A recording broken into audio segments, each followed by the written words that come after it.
جناب علی خوش آمدید کہتے ہیں آپ کو. جناب قبلہ مفتی سہیل امدادی صاحب ہمارے ساتھ ہیں. السلام علیکم حضور، خیریت سے؟ وعلیکم السلام ورحمۃ اللہ وبرکاتہ. آپ خیریت سے؟ الحمدللہ ٹھیک ٹھاک بالکل. ایک ضمنی سوال کر لوں پہلے اس کی طرف آنے سے پہلے، کیونکہ آج وہ معوذتین کی تلاوت ہوئی سورہ فلق اور سورہ ناس کی، تو اس میں سورہ ناس میں وہ وسوسے اور اس حوالے سے بھی ہے نا ترجمہ میں، تو یہ جو وسوسے آتے ہیں جو ڈسکس بھی ہوا کہ نماز میں شکی ہوئے جا رہا ہے، غسل میں شکی ہوئے جا رہا ہے کہ پاک ہوئے نہیں ہوئے، اگر کوئی اس یعنی یہ ایک موقع آتا ہے کہ انسان ایسی کیفیت میں پہنچ جاتا ہے کہ لگتا ہے کوئی ذہنی مریضی ہو گیا ہے، تو اس طرز کے وسوسوں سے بچانے کے لیے بھی کیا سورہ ناس ہے، یا وہ ایک الگ قسم کے وسوسوں کی اس میں بات ہو رہی ہے، کیا ہے؟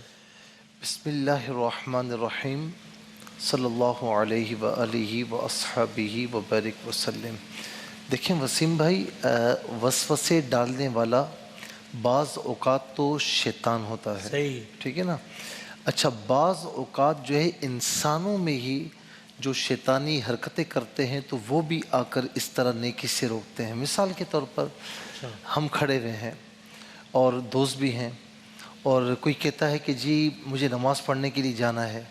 اب اگلا بندہ جو نماز نہیں پڑھتا تو اس نے کہا یار بعد میں پڑھ لینا، کیوں اتنا مولوی بن رہا ہے، پڑھ لینا، کافی یعنی ٹائم ہے. الفاظ بھی یہی ہوتے ہیں. جی جی الفاظ بھی یہی ہوتے ہیں. پڑھ لینا. اچھا، اسی طریقے سے کچھ دوست ہیں تاش کھیل رہے ہیں، ایک کہتا ہے میں نہیں کھیلوں گا. بھائی کھیل لے، کچھ بھی نہیں ہوتا یار، ہم تھوڑی شرط لگا رہے ہیں. تو یہ وسوسے ڈالنے والے اس انداز سے بھی وسوسے ڈالتے ہیں.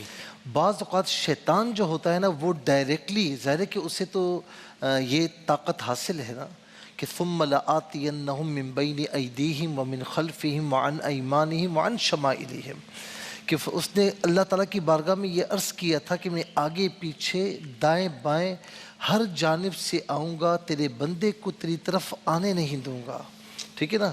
اچھا، اسی طریقے سے حدیث پاک ہے کہ ان الشیطان یجری کمجر الدم، کہ شیطان بعض اوقات اس طرح جو ہے وہ رگو پے میں جاری ہوتا ہے جس طرح تمہارا خون جاری ہوتا ہے. تو وہ اس طریقے سے اتنا سرائیت کر جاتا ہے. جی اتنا سرائیت کر جاتا ہے. اور پھر وہ شیطان اس بندے کو جس میں سرائیت کر جائے نا اور وسوسوں پہ وسوسے ڈالے تو وہ کسی کام کا نہیں رہتا. تو ایک تو وہ وسوسے ڈالنے والے ہیں، ایک شیطان وسوسے ڈالنے والا ہے. تو دونوں وسوسے ڈالنے والوں کے لیے اور اس کے علاوہ بھی خود بخود بھی وسوسے آئیں تو یہ آیت کریمہ بلکہ یہ سورت جو ہے یہ بالکل اس کے لیے پڑھی جا سکتی ہے. دیکھیں نا، قل اعوذ برب الناس ملک الناس الہ الناس من شر الوسواس الخناس، کہ ان کے شر سے کہ جو دبکے ہوئے بیٹھے ہوئے ہیں اور وسوسے ڈال رہے ہیں. اچھا، دبکے ہوئے سے کیا مطلب؟ شیطان کو ہم دیکھ ہی نہیں سکتے، دبکا ہوا ہے، وسوسے ڈال رہا ہے. اور اسی طریقے سے جب کوئی انسان شیطانی کام کرتے ہوئے کرتا ہے نا تو وہ مزین ہو کر کرتا ہے. وہ اس طرح نہیں کرتا کہ میں تیرا ہمدرد نہیں ہوں، بلکہ وہ ہمدردی کے لبادہ اوڑھ کر پھر اس انسان کو گویا کہ نیکی سے دور کرتا ہے.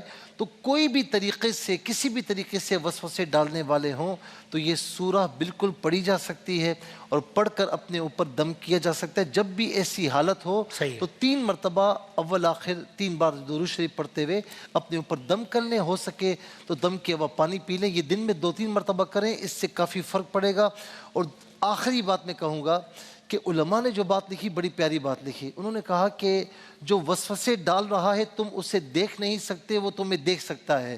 تو تم اس کی پناہ پکڑو جو اسے دیکھ رہا ہے لیکن وہ اسے دیکھ نہیں سکتا. کیا بات، کیا بات.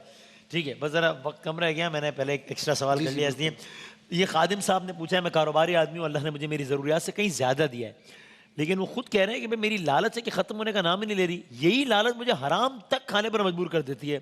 مجھے کچھ بتائیں کہ لالچ کی عادت مجھ میں سے ختم ہو جائے. اچھا، خادم صاحب کی یہ بات بڑی زبردست ہے کہ انہوں نے جو تھا وہ لکھ دیا. اچھا، بعض اوقات لوگ نہیں کہتے ہیں. میرے بھائی، یہ لالچ جو ہے نا اس کے بارے میں حضور نبی کریم صلی اللہ تعالی علیہ وسلم نے فرمایا کہ ابن آدم کو ایک سونے کی وادی مل جائے، صحیح نا. اچھا، پہلے تو کہے گا بس یہ مل جائے نا، پھر اس کے بعد کوئی دعا نہیں کروں گا، کچھ نہیں چاہیے. تو فرمایا کہ ایک سونے کی وادی مل جائے تو تمنا کرے گا دوسری مل جائے، دوسری ملے گی تو تمنا کرے گا تیسری مل جائے. یہاں تک کہ قبر کی مٹی اس کا پیٹ بھرے گی. اور یہی لالچ ہے جس نے قارون کو کہاں سے کہاں پہنچا دیا. یہی لالچ ہے جس نے بڑے بڑے بادشاہوں کو مٹی میں ملا دیا.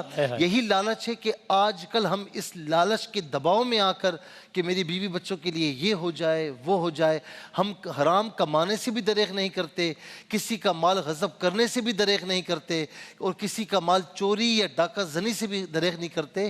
یہ لالچ ہے. اسی لیے کہتے ہیں نا کہ لالچ بری بلا ہے.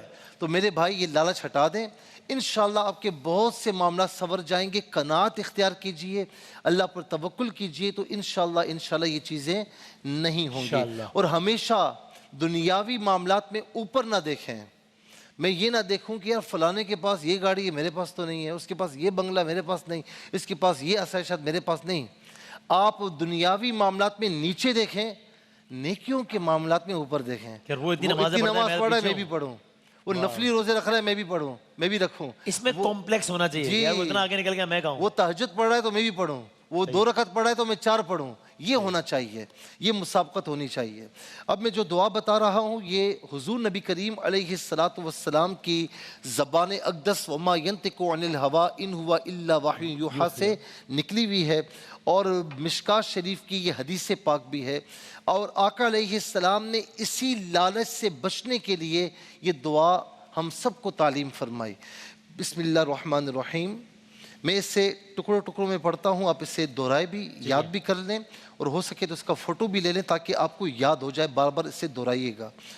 اللہم انی اعوذ بک من طمع یہدی الی طبع. اللہم انی اعوذ بک من طمع یہدی الی طبع.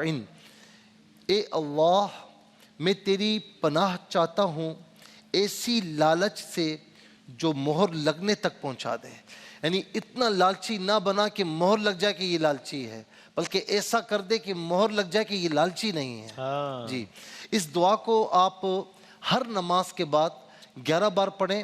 میں بار بار یہ کہتا ہوں کہ ترجمے کو پیش نظر اور اپنی حالت کو پیش نظر رکھ کر دل میں یہ تصور کریں کہ مولا مجھے اس سے بچا.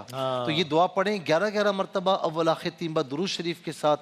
انشاءاللہ اللہ تعالیٰ لالچ سے آپ کو محفوظ فرمائے گا، بچائے گا، اور قناعت کی توفیق عطا فرمائے گا.